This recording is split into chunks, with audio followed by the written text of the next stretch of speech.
Is it sales or is it service? Julie Cross here to talk just about that. Because I do find that a lot of people aren't recommending in a work situation because they have this fear around selling. You know, I don't like to be seen to be selling. I don't like being seen to be sold to, so therefore I'm uncomfortable with it. But is it service or is it selling? Because it really is how we're framing it up. And we really need to get over our fear, because in any workplace environment, we're all selling. We're all selling all of the time. We want people to do business with us. Now, people don't like being sold to necessarily, but they don't mind being inspired to do business with you. So it really is how you frame it up. And a great story to demonstrate that is my restaurant story. So let us look at that analogy and see all of the lessons that we can pull out of that about this relationship between service and selling. So you decide to go to a restaurant with your partner. Now, it's a nice restaurant. It's been recommended to you. You've read all of the comments on social media, and yes, you're excited, you're motivated to go to this restaurant. So you book in. They tell you that they've got you the best table in the house. Well, it may not be, but it's nice to hear that, isn't it? Immediately makes us feel nice and a little excited about going. Now, this is a nice restaurant. It's not the Blackboard style restaurant. It's a little more upper class. So you arrive at this restaurant. You're met by the maitre d'. They welcome you and they take you through to your table, and they say, oh, we've got, a lovely table here for you. You're looking at it, the lovely view, and oh, they're adding a little bit of value. Oh, that's lovely, fantastic, thank you. And then well, you sit down, they then perhaps hand you the menus, and then they will tell you what the specials are. So they may say something like, look, our fish of the day is a freshly caught piece of local barramundi. It is done in the chef's finest beer batter, and it is served on a bed of couscous and drizzled with a beautiful dressing, and they dress it up to you and make it sound amazing. What the waiter doesn't say is, we've got fish, cooked fish on a plate. It is cooked fish on a plate, but they dress it up. It's a freshly caught piece of barramundi. It's done in the chef's finest beer batter. So get creative with your communication. That inspires people to do business with you. Now, they've learnt the specials off by heart. So those waiters and waitresses must have got into work a little bit earlier to make sure that they knew what the specials were and learnt them off by heart so that they could perform and present them to their audience, to their customers there that evening. And so they tell you the specials. Now, they may personally recommend a dish. Now, if they personally recommend a dish, are we inclined to order the dish? Absolutely, because they've added more of them into that interaction. They've added that personal recommendation, and that's inspiring. People buy from people. We're inspired to try that now. And so after they've done the specials, they let us peruse the menu, and then we usually say, what are you going to have? What are you going to have? Because I can't order until I know what you're having. It's just like human nature that we do that. And then we decide what we're having, and then the waiter and waitress will come back and take our order. Now we order. Now we just booked in for dinner. When you ring up and make a reservation, you book in for dinner. You don't book in for bread, entree, main course, dessert, a bottle of wine and 2 coffees. You just book in for dinner. When a client comes to a hairdressing salon, so often they will just book in for a haircut because that's what they know how to do, and that's absolutely one thing they know they need when they get there is I need a haircut. And so we go to a restaurant, we know we're having dinner, so we book in for dinner. So what the waiter does is then take us through the menu. And so we get back after deciding what we're having for our main course. The waiter comes back, takes our order, and perhaps we've decided on an entree that he personally recommended, and we've ordered a main course.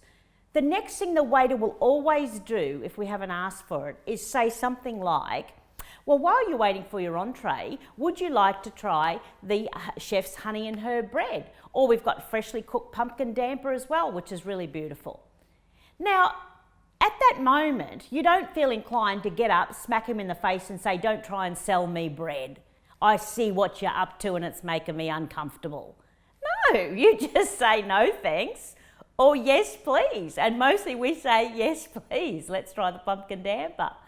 Now, we didn't book in for that, but because it was then shown to us and offered to us from the menu, and it was done in such a way, we were inspired to buy it. And we don't feel under pressure to buy it, and we don't feel any reservation about saying no. Now, the other thing that happens after the waiter leaves us is at some point, the drinks waiter comes over. And they notice that we haven't got wine yet. They come over and sell us some wine. And they may even say something like, look, I see that you've ordered the barramundi. Well, what I can suggest with that barramundi is this beautiful Sauv Blanc from Margaret River. And suddenly we're ordering that. It's $20 more than the wine we were going to have, but hey, if he says it goes with the barramundi, then let's get it. Now, the wine waiter doesn't come out at the beginning of the night and look around at the restaurant and go, oh, well, that group over there look like they drink. That group over there don't look like they've got any money. And this group over here definitely look like they drink. I'll just look after these two tables tonight. Makes my night a bit easier. That wine waiter will go and offer everybody in the restaurant the same standard of service, knowing that some people will say yes and some people will say no. And it's actually none of his business who says yes or no. As a professional wine waiter, his job is simply to offer the wine to the best of his ability with passion and enthusiasm, and you leave the buying decision up to the customer. And so if somebody says at a table, we don't want wine, does the wine waiter go, oh, I feel so rejected? Walk out into the kitchen and say, I can't keep going out there, the rejection is killing me. No, it doesn't matter as long as you're doing your job and offering the best of yourself. So we've ordered a bottle of wine. So now we're having bread, we're having entree, we're having main course, and we're having wine. We only booked in just for dinner. We didn't know what we were going to have and what we weren't going to have. And so here we are now enjoying our dinner and enjoying the wine bottle's empty. Well, you're not going to believe what happens next. The wine waiter comes back over to sell you more wine. And how do we react? If the wine waiter's not there quick enough, we're like, well, bad service. Where's the wine waiter? I've been sitting here for ages with no wine. Get over here and sell me some more wine. So is it selling or is it service? Now we're full. We're having had much more than what we were going to have. We've undone our top button because we've eaten so much. And so now, and the waiter comes back and goes, would you be liking any dessert? You go, oh no, I couldn't eat another thing. I'm so full, can't eat another thing. And then perhaps the waiter says something like, oh, you know, we've just added this new dessert tonight that is just going crazy. And then you see it walk by, oh, that's it. All right, we'll try one, we'll share one. So now we're having dessert. And now we've undone our zip because we're so full, we're uncomfortable. Would you like some liqueurs? Yes, let's have a liqueur and coffee. Now we're going to be sick tomorrow because we've eaten too much. We're also going to be sick because we're drunk, because we've drunk way much more than what we had expected. So we end that night spending much more than what we anticipated to spend. We booked in for dinner, we had everything. We had entree, bread, main course, dessert, we had wine, we had coffee, we had liqueurs. And we walk out saying, what a fantastic night and what great service. And I can't wait to tell my friends about it. So was it service or was it selling? They're linked.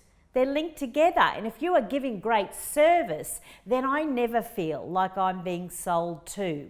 You are inspiring me to do business with you with the service that you are giving me. And the buying decision is always still up to the customer and the client. But I don't know what's on the menu until you tell me, until you let me know what's on the menu. And then you leave it up to me whether or not I'd like to purchase, but I'll always going out saying, what great service here today. So step it up, sales and service, they're related.